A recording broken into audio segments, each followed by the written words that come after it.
Tantor Audio, a division of Recorded Books, presents Breaking the Rules of OCD. Find lasting freedom from the unwanted thoughts, rituals, and compulsions that rule your life. By Rockwell-Evans Phd. Narrated by Natasha Soudek. Forward. It might come as a surprise that I'm not really a fan of self-help books, but please buy all of mine. I'm probably not supposed to say that. We'll see if it makes it past the editors, but it's true. Using a self-help book can be a risky endeavor. Therapists shouldn't give clinical advice to people they've never met. No matter how many disclaimers we put in our books, we're still hoping you'll do what we recommend, but we'll never know because it's a one-way relationship.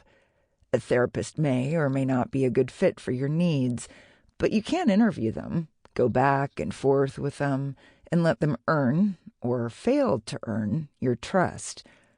A self-help book can't hear you and can't ask you clarifying questions. It can only speak to you, and that's going to be hit or miss. In this particular self-help book, Rockwell-Evans credibly sounds like a therapist who's spent a good long while getting to know you, and the odds are in your favor that if you have OCD, this book will speak to you. Breaking the rules of OCD lets you find yourself in the material and asks you to carefully examine how OCD affects your life. Rather than breaking down this often painful and impairing condition into subtypes, this book presents OCD as one condition with a series of mental rules. Once these OCD rules are understood, they can be broken, and once they are broken, you can be free to move about your life. The book starts with absolutely crystal clear instructions on how to make the sections ahead work for you. Importantly, the premise of the book is that rules are adaptive. Your compulsions are not your fault. It makes good sense why you would do what you feel you need to do to avoid the pain of OCD. It is in our nature to avoid pain, but it is also in our nature to fight, to be defiant, to reject that which constrains us. The challenge in overcoming OCD is in making it a fair fight. If we can do a functional analysis of how the OCD convinces us to stay stuck, that is, if we can see the machinery behind the OCD, we stand a much better chance. Yes, once again, you are going to be asked to consider doing something that sounds impossible. Exposure and response prevention, ERP, requires going up against OCD while resisting the very behaviors you thought were protecting you. One of the biggest challenges in mastering OCD has always been turning exposure into something you want to do. Why would you want to do something that makes you uncomfortable, anxious, or afraid? Rockwell-Evans uses the metaphor of Aikido to explain that your opponent can be welcomed as a teacher, that taking the energy coming at you and turning it into energy that works for you is wise and effective. She also recommends acceptance and commitment therapy, ACT, mindfulness, and self-compassion tools to help you pivot and bend where curiosity and kindness make the best offense. The book describes the many ways in which the disorder dissuades one from freedom. Rules like, you must always be certain, all thoughts are important, and you must always control your internal experiences represent the arguments OCD uses to trick you into thinking you have no say in the matter. This quite brilliantly sidesteps the issue of, what about my specific obsession, that plagues most books about OCD. She covers all of it because all of it applies to these unfair rules. Importantly, Rockwell-Evans does more than just lay out these rules and tell you how to break them. In each chapter, she explains how the rules affect your life. Your life. In the book's final chapters, strategies for designing your personalized treatment plan, signs of progress to seek out, and traps to avoid are all presented masterfully. The exercises are practical and designed to apply specifically to you as you work through the book, not just as examples of good ideas to try in therapy. I've never been a very good rule follower, sorry to say. Ask any of my ex-bosses. I don't like being told what to do, even by my own mind. I appreciate direction and guidelines, sure, and I'll even take advice from time to time, but rules make me itchy. This book may make you realize many rules you didn't even know you were following, and I hope it inspires you to stand tall and rebel. John Hirschfield, MFT, Director, Center for OCD and Anxiety at Shepherd Pratt. Introduction. Is obsessive-compulsive disorder, OCD, ruling your life? If so, you're not alone, and there is hope for you to break free from the paralyzing grip OCD has on you by learning to break the rules of OCD. You can live a fulfilling life. Who this book is for. This book is written primarily for people who have been diagnosed with OCD. That said, the treatment for OCD is often counterintuitive, so it is important for loved ones to understand what it is like to have OCD and know how it is treated. This book is for them, too. Finally, busy mental health professionals may find this book helpful in understanding how to apply the treatment for their clients. About this book. This book is a guide to help you live a fulfilling life with OCD. The techniques outlined here integrate exposure and response prevention, ERP, acceptance and commitment therapy, ACT, and mindfulness and compassion-focused therapies, all proven effective based on clinical research. You'll find a wealth of information, case examples, and activities to help you apply these techniques in your life and break the OCD rules that have been interfering with your quality of life.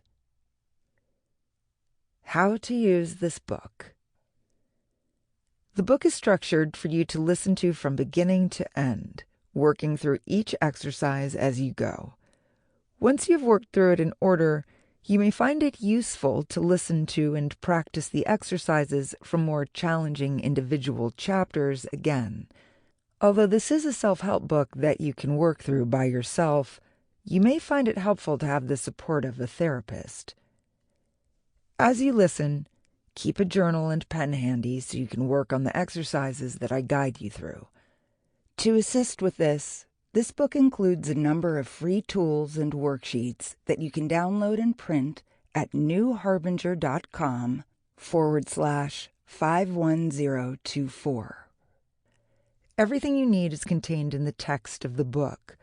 These online tools are supplementary, but do check them out, as the forms and prompts in particular are likely to be useful in addition to your blank journal. You will benefit most from listening to this book if you plan to follow this approach. Devote time each day to listening to and practicing the exercises. Complete the suggested exercises. They're all designed to help you understand how the material applies to you. Practice the exercises deliberately and consistently. You have been in a behavioral pattern that keeps you stuck. The skills presented in this book are not magic. Repeated practice will help you integrate them into your life. Some of the exercises are designed to be challenging. Learning new patterns of behavior is uncomfortable, so expect to venture outside of your comfort zone. I promise you, it will be worth your while. Approach all exercises with curiosity and an open mind. If you've tried therapy for your OCD before and found it demanding, just notice your internal responses and continue working. Be patient and kind with yourself. Having OCD is hard, And working on new skills to break the rules of your OCD is challenging and triggering. You may get discouraged at times while you are practicing new skills. Your success may feel up and down. This is normal. Try to not let this discourage you. When you feel a need for support, seek it out. Support and community can offer you strength, hope, and encouragement. Pace yourself. If you try to work through this book too quickly, you may feel overwhelmed. Conversely, if you avoid the work and don't keep up a listening rhythm, you may be engaging in avoidant behavior. That said, it is also okay to take a break from the material if you need it. Author's note. I am a psychotherapist in Dallas, Texas, who specializes in treating OCD and anxiety disorders. For over 20 years, I've had the privilege of working with wonderful clients who suffer from OCD and anxiety. When I describe particular examples of people who have OCD in this book, know that these are fictionalized composites of many people. This book is not meant to be a replacement for consultation and psychotherapy with a mental health professional. If you have difficulty working through this book, seek out professional help. The International OCD Foundation website, iocdf.org, is an excellent resource to find a community that understands and can assist you in finding the right help. Chapter 1. The Many Faces of OCD. Fran is standing in a puddle of water from her overflowing toilet. Again, she's used too much toilet paper in her mission to feel clean enough. She and her 10-year-old daughter Jen are due at a family reunion in a few hours. Although Fran's family is well educated about OCD, they have expressed frustration with her history of arriving late to family gatherings or missing them altogether. So Fran is especially anxious to get there on time. Jen, with her mother stuck in the bathroom, knows what's about to happen. Fran will ask her to gather towels and lay them on the floor to form a path to the guest bathroom. After Fran carefully walks on the towels, she will ask Jen for reassurance that she has not touched the floor with her feet. While Fran showers for the second time, Jen will need to throw the towels in the trash bin outside and disinfect the floor. Only when all of this is done and Fran feels clean again can they leave. They both cry on the way to the party and arrive when it is almost over. If you have OCD yourself, you may recognize your own variation of the rules it imposes on your life. If you are listening to this book to understand someone you know, this is what it feels like to have OCD. OCD is exhausting and a lot of work. It affects all aspects of life and hits us where it hurts the most. Many times, our attempts to deal with OCD only make it stronger or just cause new problems. Take heart. There are treatments that work. You can live a meaningful life doing what you love while at the same time living with OCD. Breaking free from OCD mainly comes down to understanding that much of what gives OCD power are the rigid, stifling rules it demands you follow, like the rule that you must be absolutely certain. Fran had a choice the day of the party to either perform her compulsions so that she could be certain she felt clean enough, or take the risk of resisting those compulsions and being uncertain. Understandably, she chose the road to certainty so she could feel comfortable at the party without worrying about feeling she was unclean and therefore disgusting. For the OCD sufferer, the road to certainty appears to be straightforward and offers some peace of mind. But like all attempts to get certainty, it never works. As Fran stands in her bathroom, her feet in toilet water, her mind races. Will I ever be clean enough? Will I accidentally contaminate my floor outside the bathroom? Did my body get contaminated by particles when I flushed the toilet? Will my day be ruined because I'm miserable obsessing about this? It's clear that what looked like a solution to give in to her imperative urge to make sure she's clean enough, was actually not a solution. Fran and Jen arrived late to the party, upset, and she experienced terrible anxiety about being unclean anyway.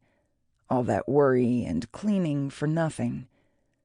Often, as you travel through the twists and turns of your compulsions, you discover that you are right back where you started, unsettled about uncertainty. Your tricky mind has put you in a position of feeling distressed and stuck. However, if you can understand how OCD works, the rules that keep you stuck in a pattern of obsession and compulsion, you can find your way out. Understanding obsessions and compulsions. At the center of OCD are obsessions, unwanted thoughts, images, or impulses that repeatedly occur, that feel out of control, and that create a lot of distress and anxiety. When obsessions arise, a person with OCD will engage in compulsions in an effort to find some relief. Compulsions are urges to perform behaviors that follow a rigid set of rules in an attempt to avoid the outcomes you obsess over. They can be observable, external behaviors, such as checking stove burners, window locks, or doorknobs, or repeating certain actions, such as washing your hands over and over again. Or they may be more covert, mental rituals, such as praying in a certain way, or having to undo thoughts to erase the distressing ones. Compulsions are upsetting and time-consuming, and they often interfere with normal daily activities. You likely recognize that your obsessions and compulsions are excessive and unreasonable, but you still struggle with the need to perform these actions in order to lessen your anxiety. The alternative, not trying to resolve the anxiety you feel, may seem 1,000 times worse. Let's take some time to learn about the different obsessions and compulsions that can manifest, so you can begin to understand the precise contours of your own OCD. Typical obsessions and OCD subtypes. While the key feature of OCD is the presence of obsessions and compulsions that are distressing enough to be disruptive to your daily activities, the particular content of obsessions and the particular compulsions that manifest can vary widely. What follows are examples of many of the common subtypes of OCD, along with the kinds of questions you might be asking yourself if you have those particular symptoms. As you listen, consider whether any of the descriptions are especially resonant with your own experience. Intrusive thoughts. Intrusive thoughts related to OCD involve imagining deliberate, violent acts toward yourself or others. Some sufferers have violent images and urges to cause harm. Others have impulses to curse or to blurt out racial slurs. "Am I an animal killer?" Michael said. "I love my dog so much. He's my baby, and I don't want anything to happen to him. Sometimes when he looks at me with such a sweet look in his eye, I get the urge to grab a knife and stab him right in the eye. I can't get rid of the terrible picture of that in my mind. I hope this isn't a sign that I'm violent. Now I have to keep my distance from him and to look away." "Am I suicidal?" Kathy said. "I get a lot of dark thoughts sometimes. I've been thinking a lot about killing myself. I don't really want to, but I don't understand this urge I have to stab myself. I'm so scared I'm really going to do it. I no longer have sharp objects in my home." "She's scared she's a killer, but I know she's not," Don said. "My wife has confessed her intrusive thoughts to me every waking moment. She will say things like, 'I just thought about throwing this glass of water in your face. I thought about stabbing someone with my keys while shopping. I thought about kicking the neighbor while I was getting the mail.' She asks me to reassure her that she isn't a killer hundreds of times a day. I'm exhausted." "Am I like those women on the TV news who kill their children?" Dorothy said. I was so excited to find out I was pregnant. I kept thinking about how wonderful motherhood would be. I love children, and I love my baby so much. But sometimes when I hold her, I think about snapping her neck. If I'm in the kitchen, I think about stabbing her. If I'm taking her on a walk, I think about pushing the stroller into traffic. I don't want to hurt her. If I'm psychotic and I don't know it, I should kill myself to save my baby. I will take myself out if I'm a risk to my beautiful little girl. Am I a racist and in denial? Alberto said. As I go about my day at work, obscenities and racial slurs come into my mind when I see certain people. I really like my coworkers and my job. I don't mean these horrible thoughts that come into my mind. I worry about it later as I reflect on my day. Contamination. Contamination-related fears are a common form of OCD. These fears can be about germs, bodily fluids, toxic material, sticky substances, or general disgust. If I can't wash to keep clean, I am very uncomfortable, Dave said. People at work keep asking me why I wash my hands for such a long time. My washing compulsions are so exhausting. My shower in the morning takes an hour. I wash my hair 2 times and then tell myself I washed it. Then I go through each body part, leaving my genitals and anal opening last. I wash each body part with 2 pumps of soap and then state I washed it until I've completely washed. If I accidentally touch my body after washing my private parts, I have to start over.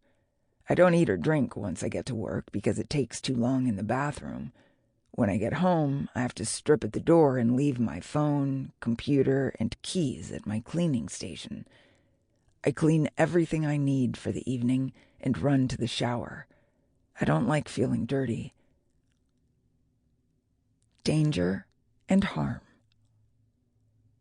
These obsessions involve fears of accidentally causing harm. Examples include causing a vehicle accident, accidentally poisoning others, and careless behavior causing harm. Hit-and-run obsessions are often triggered by hitting a bump in the road or seeing something on the side of the road while driving. As a compulsion, people go back and check to see if they have hit anything. These doubts can compel a person to check the news, call the police, and search the internet to determine whether they committed a hit-and-run. Am I responsible for a hit-and-run? Aaron said. Every time I drive, I think I've hit a pedestrian or someone's pet. All it takes is feeling a little bump in the road, seeing something in the road or a pedestrian on the side of the road. I start thinking about whether I ran someone over, and I review every moment that I can remember. I wonder whether I'm remembering right. I often have to drive back and check. Even that doesn't stop these thoughts. I watch the news, and I check my phone for alerts from the news to see if there has been a hit and run. I've resorted to calling the police to see if there were any hit and runs. I can't get it out of my mind. Should I stop driving? Superstitions. Bad luck, words, colors, and numbers take on a magical meaning with superstitious obsessions.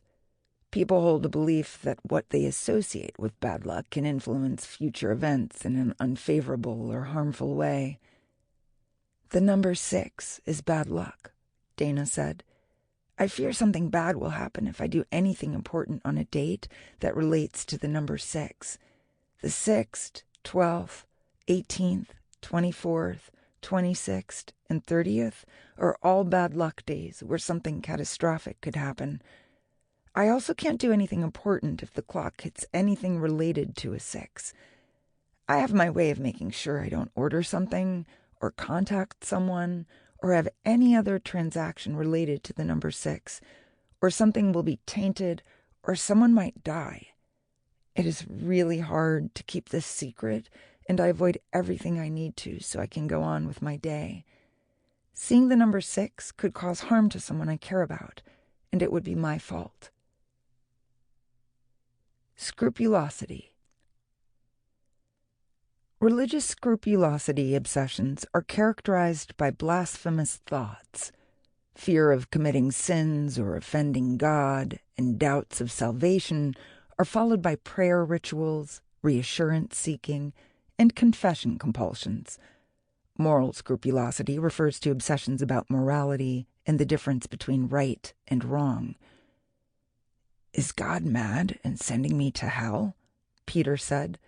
"I went to the most beautiful Mass on Sunday morning and had an intrusive thought. Fuck Jesus. How jarring. I've sinned again because of these intrusive thoughts.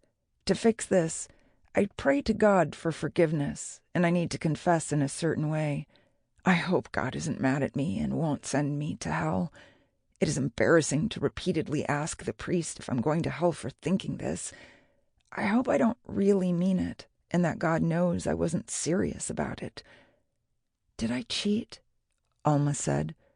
"I heard a loud noise while taking an exam and turned my head to see what was going on. Did I see someone else's test and cheat? Am I a bad person? Should I tell the professor? Morality is important to me, and no matter how much I review every step of my memory, I can't figure it out." Sexuality. Sexual obsessions cover a broad range of fears about sexual acts that are taboo. This includes fear of being a pedophile or rapist, or of being sexually attracted to family members or animals. "I think it moved," John said. "My 18-month-old nephew climbed onto my lap and hit my groin. Oh my God, I think my penis just swelled. Maybe I'm attracted to my nephew and I'm a pedophile. Now I make excuses to not hold him for fear I really want to molest him. Whenever I see him or any other child, I double-check my groin to see if I'm getting aroused." Sexual orientation. Questions about sexual orientation create uncertainty and confusion about sexual preference. "Am I gay?" Betty said. "I thought my friend's blouse was so adorable on her. Maybe this means I'm gay.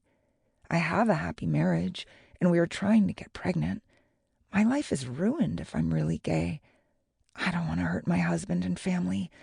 Every time I see an attractive woman, I think I'm gay. Every time I have sex and I don't have an orgasm, I'm sure I'm gay. I'm so confused and can't convince myself one way or the other. Does that mean I'm bi? Even though I've read every article that I can, nothing convinces me one way or the other." Just right, incompleteness, and symmetry.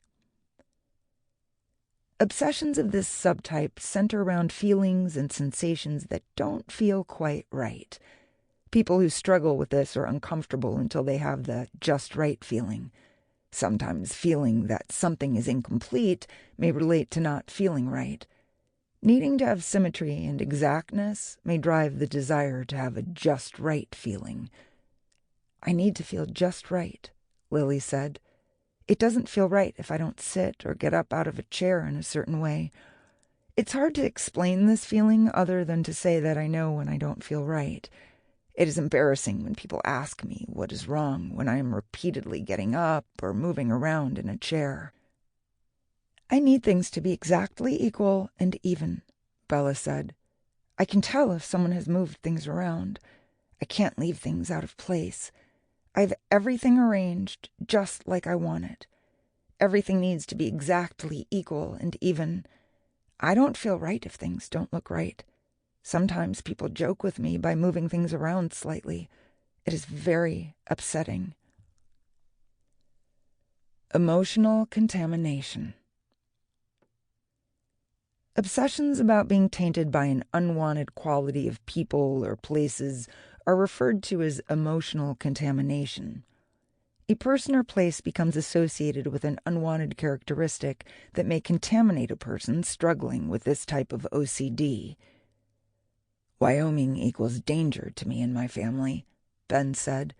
My cousin's brother-in-law who lived in Wyoming was seriously injured in an accident there. I'm afraid that anyone who has been to Wyoming will taint my family and me with tragic events. I just found out my neighbors had friends visiting. Sample complete. Ready to continue?